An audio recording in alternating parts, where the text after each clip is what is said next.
Welcome to the podcast with your favorite cash flow guys, Mike and Blaine, giving you the best advice while having a beer. When you're running a business, there are problems every day. Let Mike and Blaine help you out and guide your way. Cheers to the good times with Mike and Blaine for business, beer, and BS.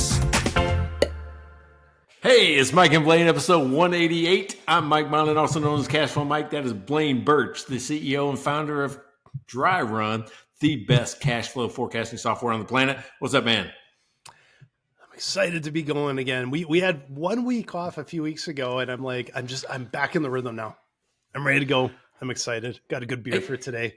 So this is a twofer, though. So if you're a live, somebody that likes a live, this is a twofer. We're doing two this week. Yeah, Tuesday and Thursday, which is we got to play a little catch up here. So if you're tuning in, it seems weird that we're on Tuesday. Also, we'll be back on Thursday. So check us out then. Same time, same place. Yeah, because we'd like to have one in the can just in case somebody, something happens. I mean, life, it's a meeting, it's a conference, it's a travel across the United States, it's a vacation. So we always like to have one little extra so you're never out of content. Every week we're there every week, and May's going to be weird. So we're shuffling things like puzzle pieces, trying to get all our shows in May. And then it should not be too bad after that in June, but we'll get them for you. We'll get them up. Yeah.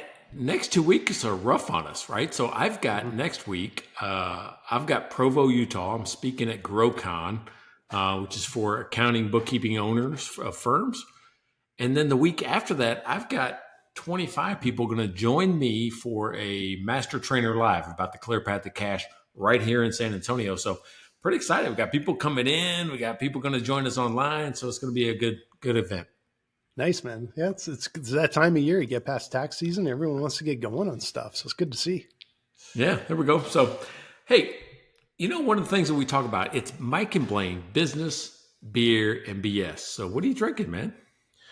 Well, let me just try to sneak in a sip there. So I've got, and I was trying to find something that would suit the topic today. I don't know if a little bit. So our topic today, too many tools, not enough results.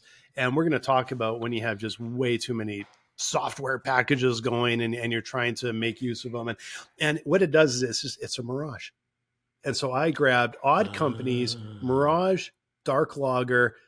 It's actually a delicious beer. And if you're in Edmonton, if you haven't been to Odd Company, go to the one downtown and get a smash burger and a beer. The smash burgers are ridiculously good.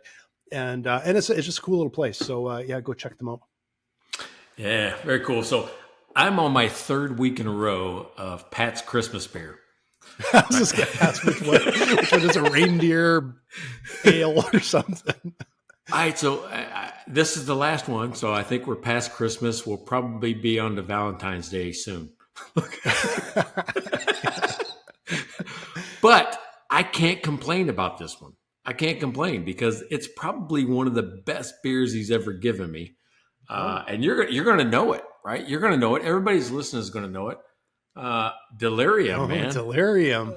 The Christmas Noël, right? Yeah, the Delirium. So Delirium Noël. Okay, so yeah. I've never seen the Christmas packaging on that before. So that's really fun with the of course, the big elephant, but the little Santa hats and everything. That's awesome. Isn't that crazy? Yeah. So I mean, like I said, I can't fault him. I can't even make fun of him. Matter of fact, I shouldn't make fun of him.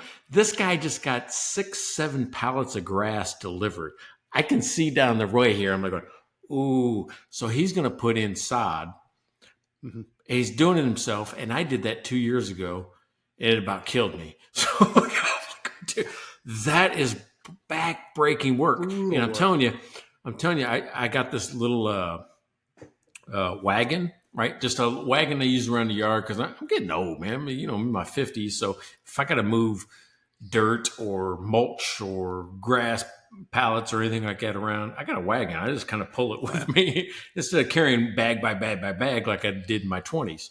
Yeah. Well, he borrowed the wagon. He's going to need it, right? I mean, and he's got 3 days, right? So they say these things only really last 3 days on the pallet, so right? So you got to hustle. Yeah, you got to hustle. So.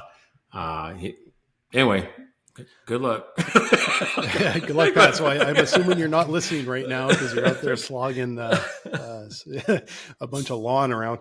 But thanks for the beer, Pat. And so that actually, like, we've got some beer sponsors here. Pat, of course, is one of our longest serving beer sponsors. Been around for years, always supplying you with beer, coming down the block with some beer. And I got to say that is probably, not counting Pat's homemade beer, but the ones he supplied you from manufacturers, that might be the best one he's given you. That is a terrific beer. This is definitely the best one he's given me. So appreciate that, neighbor Pat.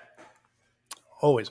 And always got to thank Rachel Barnett from Gentle Frog. So if you need to know how to use QuickBooks because you're got a small business, go check out Gentle Frog, gentlefrog.com. Also go to YouTube/GentleFrog. And she has got a ton of videos up there that'll show you how to better use QBO, make it really effective for your business. So definitely go check that out. And thanks again, Rachel. I really appreciate all of the support. Yeah, speaking of help for your business, go check out 3S Smart Consulting, Karen Hairston up in Michigan. She's going to help you find hidden cash in your business and put it back in your pocket. So Karen, appreciate it. She took the big chance. I don't even call it a chance anymore. $5 an episode. You just jump right in. You got the whole year covered. We're going to talk about you, the best $5 you can spend. If you want to save $5 or more, because I bet she can find you thousands of dollars in your business, go see Karen at 3ssmartconsulting.com. Yeah, absolutely. And finally, Devin, who is the biggest LSU fan on the planet. I know you know Devin. I'm just thanking you for the beer, Devin. Dude, I got to tell you what, Devin, if you're listening to this, I'm coming to at least one game, right? So Arkansas is going to play LSU at LSU this year.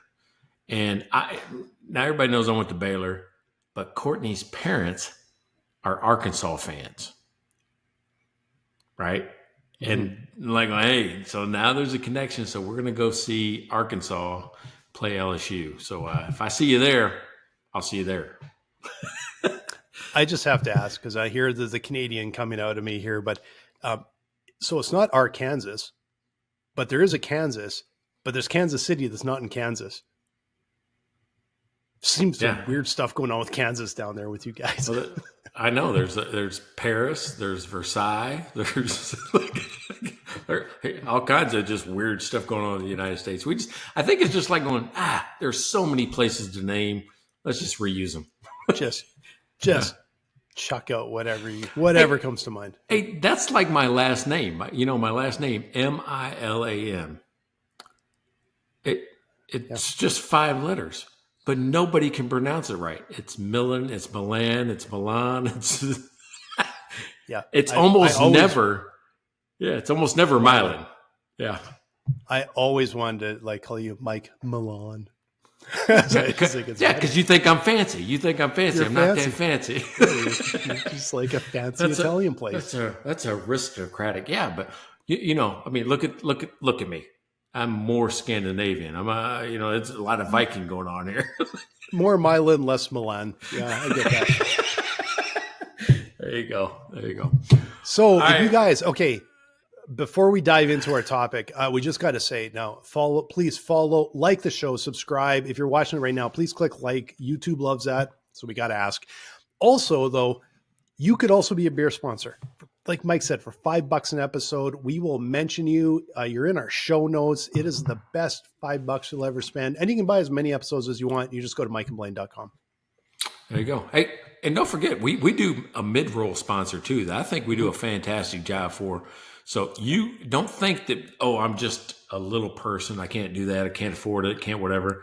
No, you can actually own the show, right? Own the show, call the shots. And I think we do a nice job for our sponsor right now. Mm-hmm. And that could be you. Don't think that can't be you because it can be. Yeah, absolutely. Come chat with us. We're always looking for new sponsors. So thanks for all the support. But time to dive into our topic for the day. This is one that always hits close to heart for everybody that's got a business and is buried up to their chin in software. I mean, all right. So you remember, I think it was last week. This is where it started with me. Remember I said, we were talking about subscriptions or whatever, and I'm like, going, man, I had a couple sneak up on me, right? That I paid for last January, and because of the discount, I paid for the year. I'm like, I'll probably use that. I'll just pay for the year. I think that's okay to take the discount if you know it's something you're going to use. There's 3 or 4 things that I paid for the year in January, and guess who forgot that he paid for them by the time the next January came around? Yeah. Me. Somebody going, $200 here, $400 here, $600 there. I'm like going, oh, wait a second, what's happening? What's happening? Money's just flowing out of the company like crazy, and it's the first month of the year. And it seems like you're losing money right off the bat. I'm like going, what happened? Yeah. So then I started looking at everything. I'm like going, well, what else did I pay that way? And I ran into things. I'm like going, I don't even use that. I don't even need that. Or now we got duplicate things. Or, why doesn't this one software do more? I think that everybody needs to audit just what they're doing and how they're doing it. And is it the best way? Are you spending more time managing software than you are manage your customer relationship? That was where I came to. Yeah. Yeah. I went through this. So you probably remember me complaining on some of our episodes last year.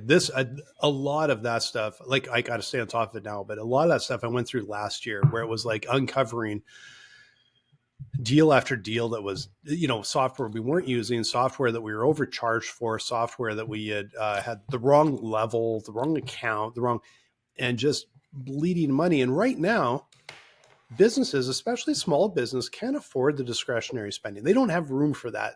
So, it's really important to look at. It's not just about cutting the stuff out you're not working, you're not using, but also, are you putting, some of the stuff that you bought over the year that actually could really be helping, I'm just saying the royal really be helping a business. Should you be using it? Like sometimes it's not, don't cancel that. Actually use it the way it's intended because it's going to transform your business. So that's the other side of it, right? That sometimes it's like, yeah, it made sense and you got kind of lazy and didn't do what you're supposed to do.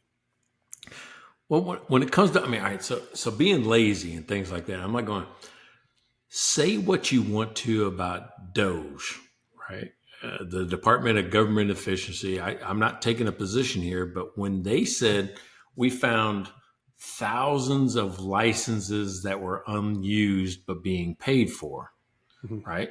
Meaning that departments got lazy, say, hey, I need Microsoft Office licenses, whatever it is, and they have 1,000 licenses, but only 40 people use it or whatever it is, right? Because people move in and out, and they just got a license for the new person and didn't let it go. Yeah.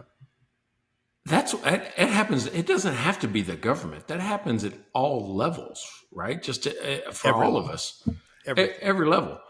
And so I'm like going, man, that really matters. I mean, because even if it's $9 per user. Well, if you're only using 2 users, not pay for 15 or whatever you used to when you had a bit larger staff.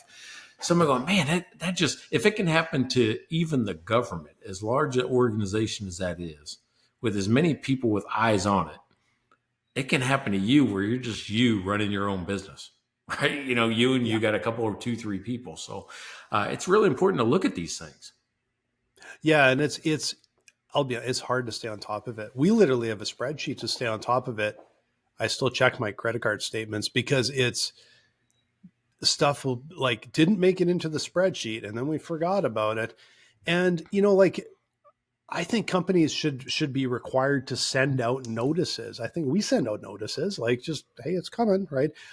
There's one company, they every single month on a monthly subscription, every single month before the charge goes through, they send out things like, guys, this is coming. It's almost I almost feel like they're almost nervous. I wonder if these guys really know they're paying for us. They're always it's coming. We're going to charge you a card. And it is the lowest price software we have. And we use it all every day. You guys have, I feel like writing back, go, man, you guys have great software. We love this thing. Don't worry about it. Because I just feel like they're ooh, here's another bill coming. It was $25 or something. Right. But that happens, right? That happens. Oh, sorry. I didn't have do not disturb on. Somebody's calling me. Hey, I got just Mike. It's only small, 188, episode 188. Yeah, and I forgot to do that because it's a Tuesday. But yeah, it's Tuesday. That's what screws us up. There was two weird things that were happening at the same time. That I was getting a phone call, so it was distracting me. Two, I've never had have you ever had a beer that expands in your mouth? Like expands, like the carbonation, as soon as I take a drink, foams up kind of. Yeah, almost. In your mouth. Yeah. Have you ever had that? I've never had that. I have, and I'm trying to think of why that would happen. No, maybe it's bad. Maybe it's old. Does it taste a little skunky? I don't think so. I don't think it's probably old. Yeah, I don't think that it didn't taste bad. But I will say, because you've never seen me drink out of the bottle or can on the show. I always drink out of a glass. And anytime if I picture that in my mind of having that feel of that, it's right out of a bottle or a can. I out of a bottle actually usually, and I don't know why. But I have a feeling if you poured that in a glass, you're not going to have that problem. Well, I mean, that's the way you're supposed to do it, right? Because, I mean, even Budweiser had that pour down the center and it allows it to escape because otherwise all that gets trapped inside you. And it probably just happens later. Right now it's happening in my mouth instead of in my stomach, right? So, so it was a little weird. It was like, what the hell? That hasn't happened in a long time. And I don't know if you know it or not, but I've drank quite a few beers, so I would know a little bit if it was different. Yeah, I would know if it was different. Yeah, but those Belgians, the strong Belgians, like a Belgian quad or a Belgian double, like they're a little different. They're a little different. Yeah. That one's not when you drink out of a bottle. I think that. Normally I put it in a glass, but during the show, because of the camera, I give it a little bit extra look, right? Hey, he's actually drinking that beer and not something else. Oh, okay. I'll just fake it up.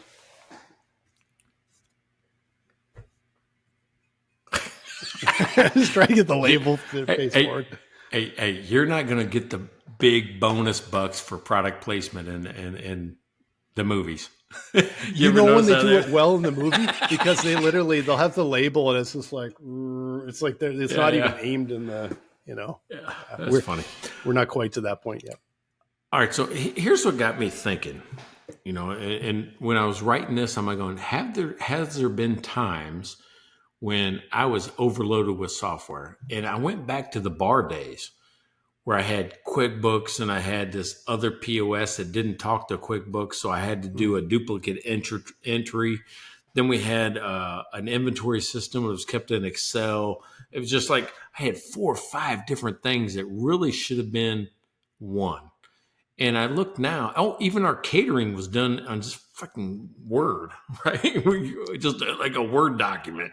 So it's like all of these things that we were doing are now, I mean, I seen a coffee shop the other day use Toast for all of that, including a customer loyalty program.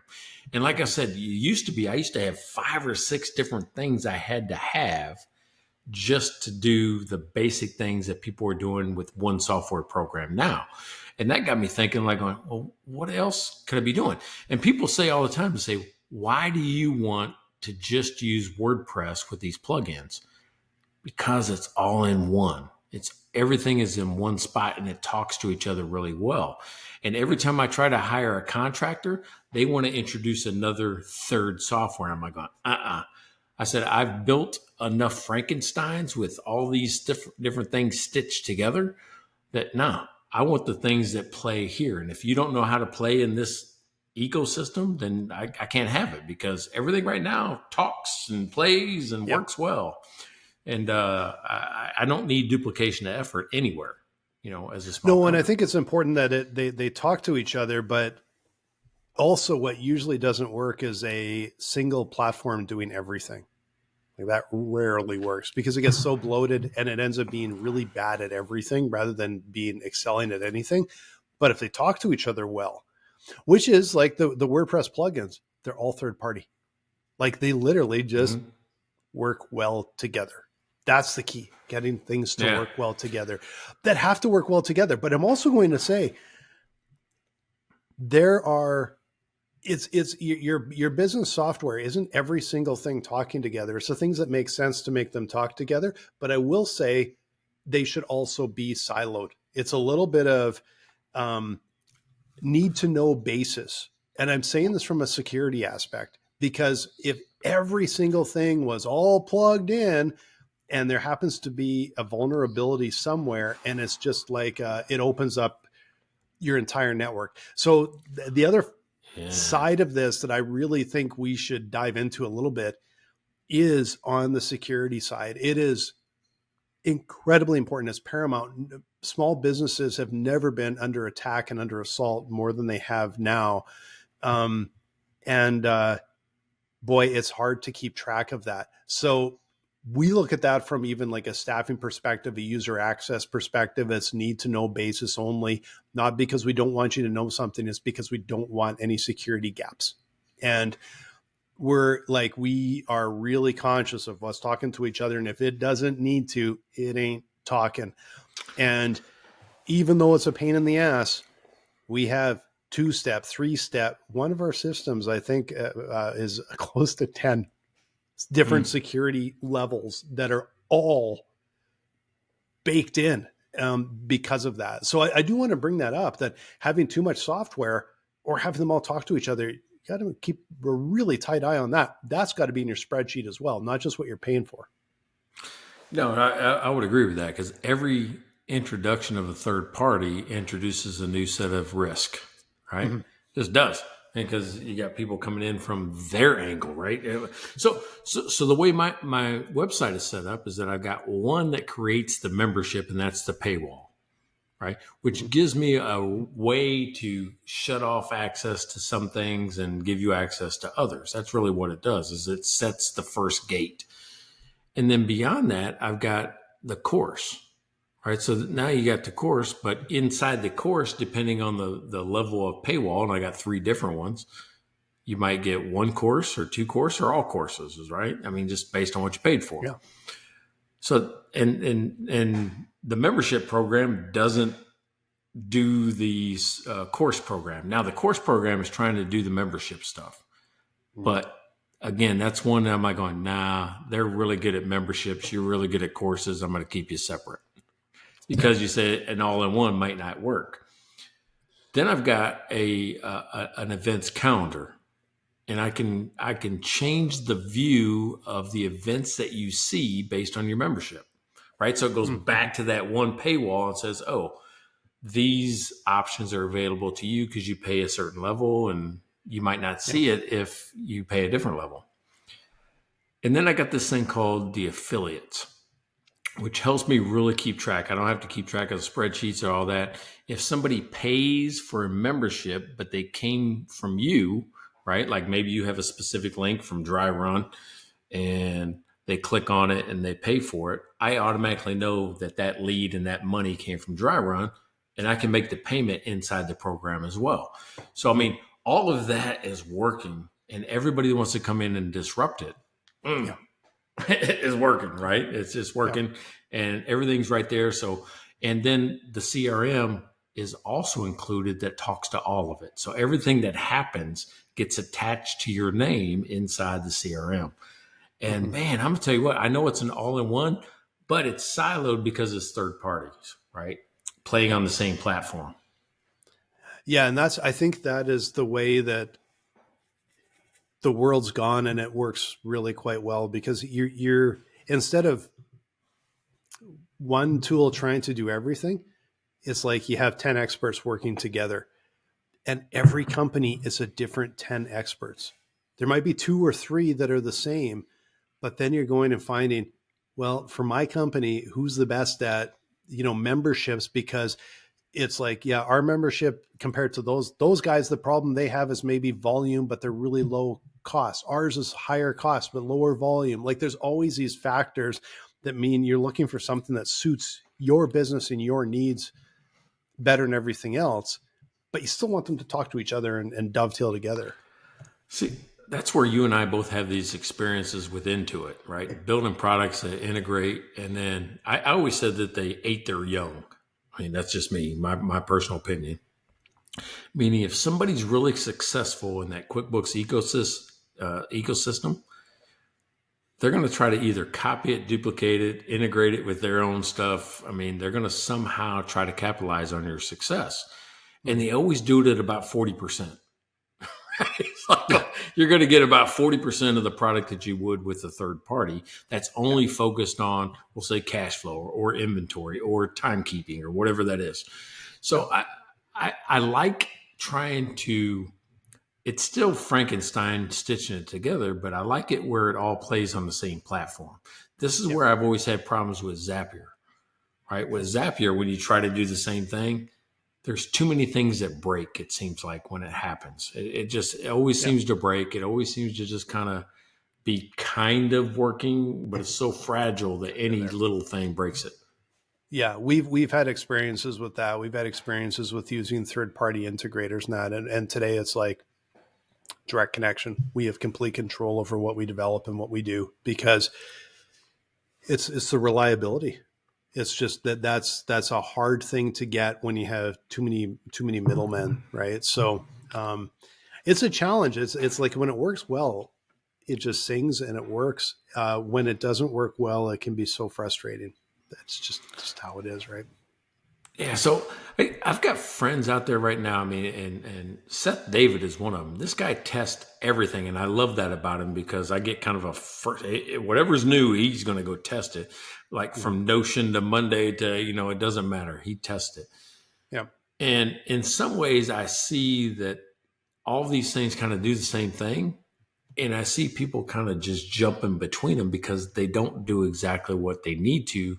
So then they end up with two copies of it, where ClickUp and Monday and Notion kind of all do about the same thing, but we end up with a little bit here, a little bit there, a little bit over here. And now I got three processes using three different softwares. And I think with a little bit of just thought process, a little bit of planning, you can use one. Maybe. Like we use Notion and we use it a lot. We also use Google Drive and just like everything that's on there, and like the Google suite of products, right? There's quite a bit of overlap, but the overlap is a little bit, you just kind of know where it makes sense. So it's kind of weird. Like we wouldn't get rid of either, but it's the same as like we have Slack, email, text messaging, kinda, and even like messaging sometimes in Zoom and things. Technically similar, but there's just specific times where we use Slack, specific times where you use email, text message, like whatever it is. They're just, even though they're similar. So I think there's that point where if you try and make one do everything for you, there's probably a reason you were doing more than one. But there's also that hard decision of, is it helping or hindering? Is it offering some sort of value, or is it actually just making things more complicated and not working? Yeah. So I like what you just said there, that there is a product for the right time. And there's nobody that's better at that in the world, at finding the right product for the right time, than Magic Mind. Because if you need focus, they got a product for that. If you need to sleep, they got a product for that. Matter of fact, there's 4 or 5 different things that they got, right? Depending on what you want to put in your body, they got different products for that.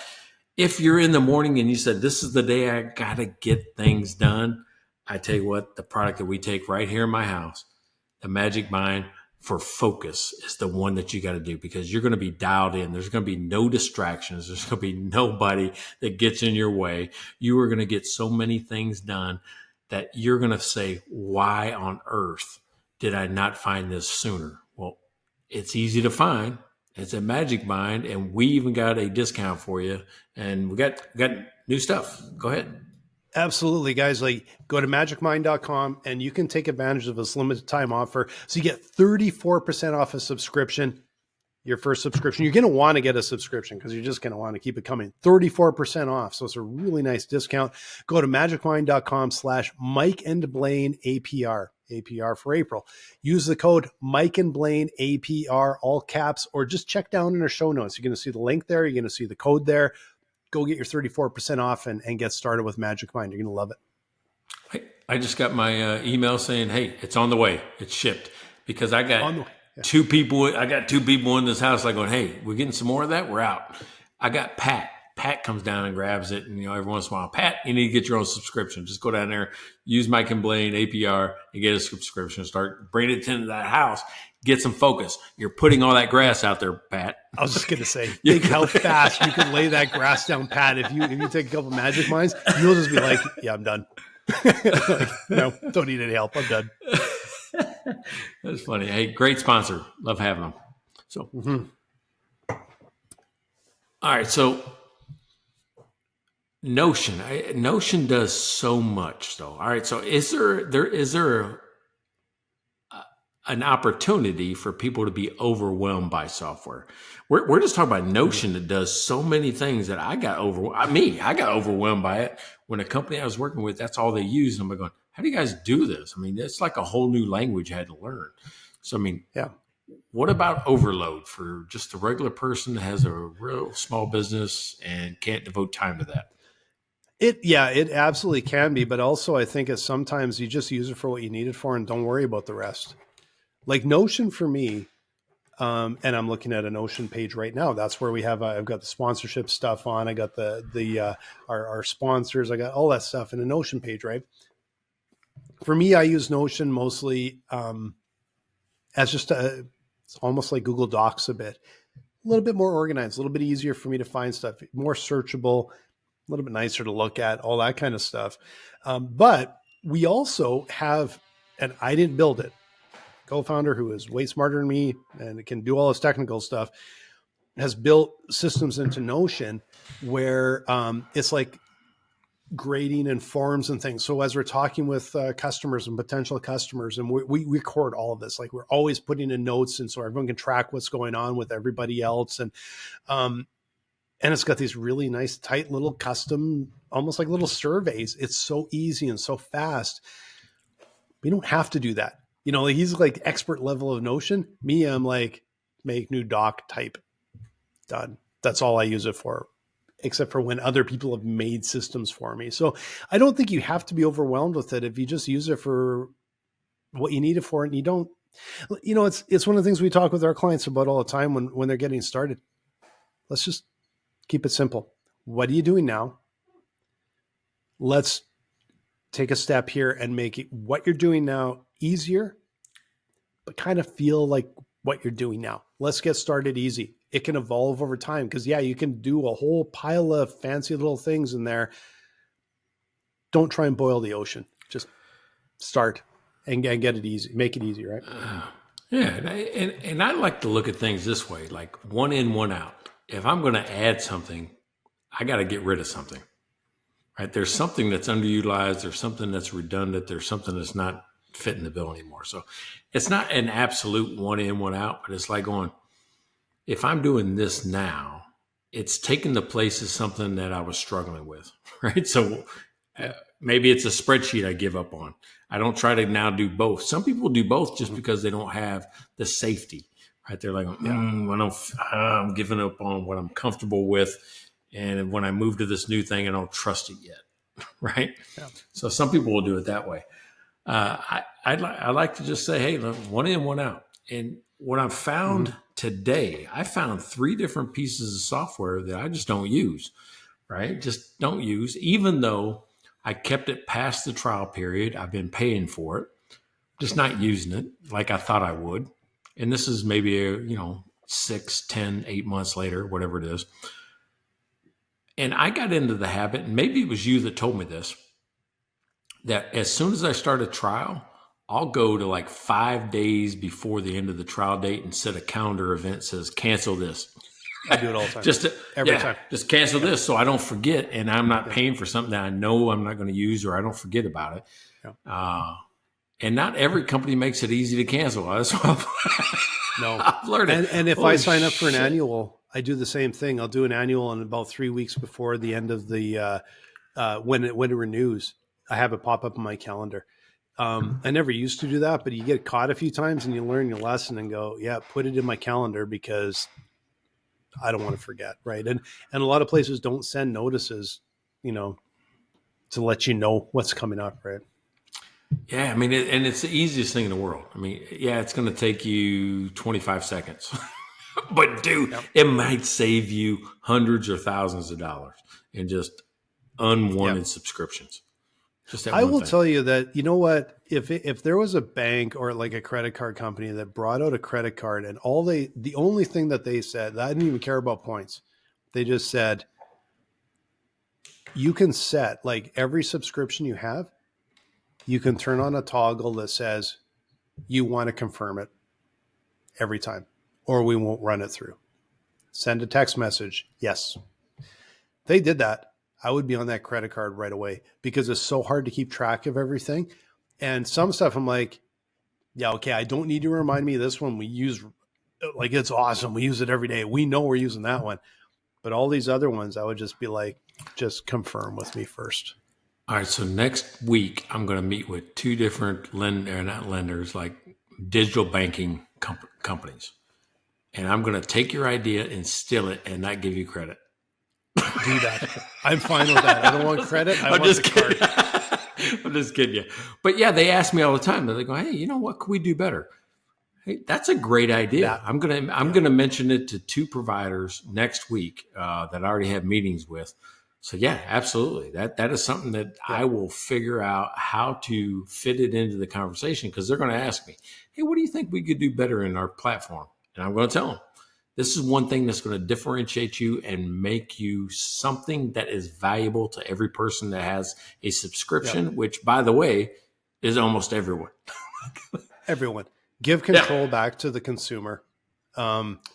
Because it's and like some of those ones are so tough to cancel, and they're and like they hide the fact that you're renewing and all this, and that just and some of them are some of the biggest companies on the planet are the worst for that. Okay.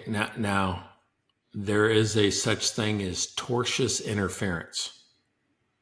Because what the other company, the person with the subscription will say is, I have a contract with Blaine that he agreed up front to pay me $9 a month in perpetuity until he cancels. Yeah. And if the bank stops it, the bank can't stop it. They should remind you, though, I guess. But then the bank has enough pull to go to the current administration and say, we need a law that requires them to give 30-day notice, 1 week notice, and a 30-day refund policy. Yeah. But just know a third party can't get, they're not going to be able to do it. We're going to get pushback on it right off the bat. I get it, but it is such a big problem that if there's smart people out there, they can solve that problem. And it could even be honestly like, I'll buy your subscription and I'm sending the dollars. The bank is sending the dollars, but the company on the other side has to actually click to take my terms that I'll be notified, or I'll stop payment on whatever freaking day I want or whatever. Right? Okay. So maybe that's the first step. They don't have to do anything but notify you. Hey, by the way, the subscription is being paid. Not stop the payment. I don't think they can do that. That's going to take some type of change in law like you're talking about. But they could at least send you just like they do now. Did you make this payment? We didn't know you were in Acapulco. We thought you were in Edmonton. Yeah. Yeah. Let us know that it's coming up. And maybe there's services out there that are doing that, but it is an enormous issue, and we shouldn't have this kind of enormous issue. And it is something like, I don't like over legislation, but this is kind of almost like the second episode we've talked about this, because it is such a big problem for people and such a big problem for small business that right now can't afford an extra dime, let alone $1,000 a month or whatever. And I'm not saying you break a contract. If you sign an annual contract and you're going to discount because of it and all that, it's the renewal without saying anything, without, like a year later. And it's kind of like, we're not going to say anything. Here you go. We got your money. and we'll notify you after any sort of period where you could ask for a refund. That kind of stuff is, I find, just beyond underhanded. I would agree with that, right? So I think notification is possible. They already know when it's scheduled. They already, hell, Yep. USAA tells me upcoming, bills, and they know when I got things scheduled. Yep. Why can't you just remind me with a text or with an email? Hey, by the way, this week, here's your upcoming bills. And I go, oh, I don't want to do that one. Right? Exactly. And then, so, hey, these are all subscription based, right? But let me talk about something that I did today. I deleted, and I'm a Apple Mac person, but I deleted numbers and Keynote and whatever pages, because I'm like going, that's just taking up space on my computer. I never use it. I've never opened anything on it. I deleted it. I'm still kind of like between Google, because I got the Google Suite and I got the Microsoft Office. But I use Microsoft. Yeah, I use Microsoft for almost everything. But Google has a better cloud storage program. I don't know what it is, so that's why I like it. I've maybe created a handful of documents ever in Google. I don't like Google, the Sheets. I prefer Excel, right? Yeah. Doc is not bad. I'll create a Google Doc because it's just easy. It's just text. But man, we shouldn't have to have both of them. Shouldn't have to. Yeah. And honestly, I could actually get rid of, I don't think I get rid of Google because we use it for other stuff. Even the show, we've got stuff uploaded here and there and all that. We track things and it's better for collaboration, everything. I could actually technically get rid of Microsoft Office and move completely to Google. But it's just kind of like, when you want it, you want it. When it's there, it's there. When you need it, you need it. And it's not a high price. If it was a higher price, it would have been gone a long time ago. But it's not. Right. And it is one of those things like where it's just, I don't know when I know the difference, but I know the difference when I want to do an Excel doc or a Word doc versus like Google Sheets or whatever. Like I kind of know. And a lot of it has to do more with collaboration for me. All right, so and that leads me right to cloud storage, right? Because Google, I really only have the cloud storage for shared documents between all of us. Other than that, and I don't like iCloud, believe it or not, except for photos, because it's so hard to search and find shit. I can't find anything on iCloud. OneDrive is just connected to everything. Stuff. Yeah. OneDrive is connected to everything. So that's kind of, because I use Microsoft Office a lot. But I find myself using all three of them for different reasons. I'm like going, is it really necessary? So this is my thinking is there a way where I don't have to use all three? And I don't think I can do that, without giving up on one or the other. It's because they just tend to be a little bit better than the other at something. Yeah. And it's enough value that it matters. Or it's the timing is top. Like it's just, like I said, like sometimes I'll use a Google Sheet and oftentimes it's more of a collaboration and it's easy. It's up there and it's so easy for me to collaborate, but then I'm doing something else and it's definitely on my desktop Excel doc. I don't really even think about it. I know the difference when I want to use it. I know why. I don't even think about it. I just like, I'm opening Excel to do this, or I'm doing the Google Sheets. I don't even think about it because intuitively, I know which one makes more sense at the time. Where do you think you waste the most money testing new software? For me, it's in design. It's in AI images, or it's in Canva versus Adobe Express versus, something else. Where do you waste? Because I'm always testing, trying to figure out what's the right thing for me. And I kind of landed between Canva and Adobe Express. And I lean towards Adobe Express, not Canva, because I use some templates sometimes. And the templates are better in Adobe Express than Canva, in my mind. I use Adobe Express purely for some of our podcast templates because it's just fast for me. Yeah. For me, but like, remember, like I was a designer by trade when I graduated university. I had a design shop for, a creative agency for 10 years. those habits die hard. I never try anything else. I have the Adobe suite and I use it all the time, and I curse it a lot because I'm like, this should be better and this annoys the hell out of me. But I can do that stuff in my sleep. So but that's because that's just industry software I've used forever. All right, so you're not doing anything with video and all that? Because I'm like going, Courtney got me on CapCut, and I already had Camtasia, and now Premiere. I'm using the same. And I don't even like it. And I've used Final Cut Pro. I back in my agency, we had an editing suite, and it was a Final Cut Pro suite, and it was freaking expensive back then. It was like $1,200. This is 15 years ago for freaking the seat of Final Cut. But I even think I have Final Cut here, and I moved to Premiere, and I don't even know why. I can't even remember. Premiere is the worst UI. It drives me nuts, but I use it. But Photoshop, Illustrator, InDesign, it's like a favorite blanket or something. Like this is what I go to. So I don't try. You try all that stuff. I don't try any of that stuff because I'm just I got to find me, right? Yeah, I got to find me. What works. And I tell you, for the last 2 months, I've been using this product called Descript, DE script. And the reason I use it is because I can put up a script. I can just copy and paste the script into it. And kind of, it's not a teleprompter because I still use my finger to kind of move it. But it will just allow me to kind of just stay focused. I mean, I still do everything for kind of free form, but it kind of keeps me on track. Because if I go free form, I lose the thought. Like I still want to say this point, this point, this point, and end on this, right? That ties it all together. So, so I'll put a script up there that kind of keeps me online, and I'll free form it off of the thought. So you'll see my script as bullet points, right? Yeah.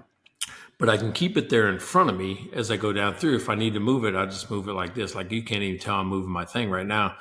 But then it's got this thing called eye contact. So even if I go from the camera to the script, if I don't move my head like that, but camera to the script, the eyes stay up there on the camera. Oh, that's handy. Yeah. So, I mean, I can look at the script and not feel weird about it when I go back and watch the video. Then it's got this thing called Studio Sound, which it doesn't matter if I'm back here or up here, it levels it through the whole thing. So even kind of I'm moving because I'm kind of animated, it's changed the way I think my YouTube videos look. So I started putting more YouTube videos out there, and I think they're getting better. I mean, we went from like 8 or 10 views. Now I had 200 plus views and, that type of stuff. And I think it's just because of the way we're starting to package it and the way it looks. But this Descript it's not a lot of frills. I mean, there probably is a ton of frills, but when you look at it, it doesn't look like that cool UI. It's not fancy. Yeah. It's just functional. Mm-hmm. But you should check it out because I tell you, it's the one thing I think that has led me to create more content. I'm doing 2 long form YouTube videos a week now with this. I'll take a look at that because I'm kind of a bad habit of just like I'll record a Zoom video, dump it into Premiere, chop it up, done. And then I'll make a little slide in.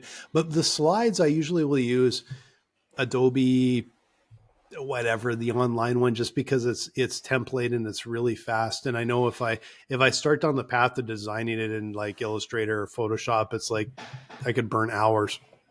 Yeah. So that kind of stuff to me is kind of like, I don't like to look at it too much because it's like, well, it's good enough, but it's not. Frankly, in my heart, it's like, that's not good enough, but it's good enough because I can't dive in and spend that much time on it. Right. Well, to me, I was spending a lot of time on just reshoots, like, I flubbed that sentence. I said the wrong word. I said this. Well, the reason I was saying the wrong words is because I was trying to memorize it. When I have that script, like right below the camera, I have the script right below the camera. I can be looking at the script like this, but it adjusts my eyes up there. I'm reading the hard parts, and it changes. I'm not doing 10 cuts at it. I'm not doing, all these different takes. I'm doing 1, maybe 2. And if it's 2, it's because I'm like, I didn't like the way it started. Yeah. If I get 15 minutes in, I'm just going with it, whatever it is. but I'm telling you, just having the words in front of you makes a difference. And that's probably why they're professionals on TV with teleprompters. Yeah. But I can't do it. I can't do a teleprompter though. I can't do it. I don't know what it is. Can't do it. Like when I do our, take advantage of this limited time offer, I'm reading it, and you can probably tell. And with, I've got a couple other podcasts, and I write out the intro. The rest is ad hoc, right?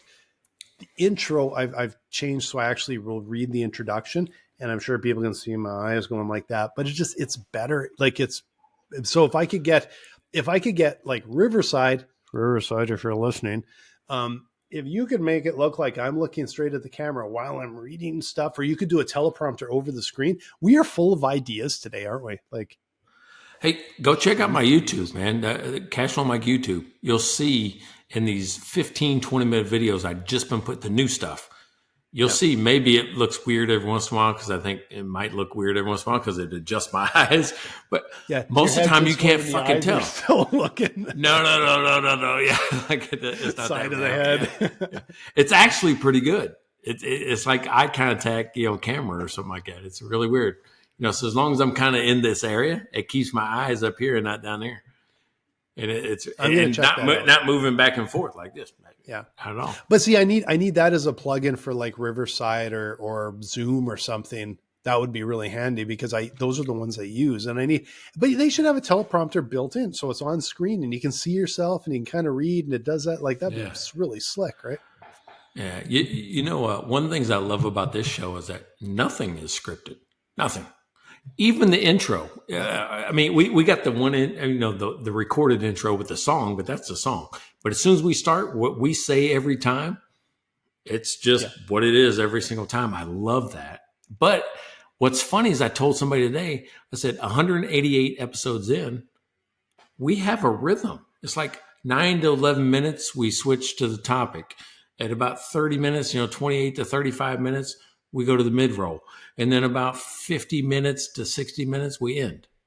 Mm-hmm. It's a natural occurrence that happened, not something that we planned.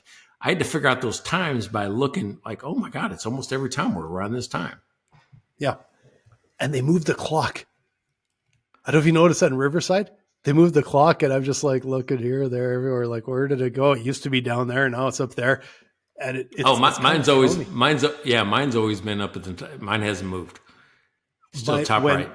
Because I would click for the recording. It used to be down on the bottom, and I keep glancing down there and going, where's the recording number? And then I glance up to try and find it. So that's just a totally different topic of those changes in software that maybe for some reason is actually a better way to do it, but they changed it, and it just kind of freaks me out because I can't find stuff. So.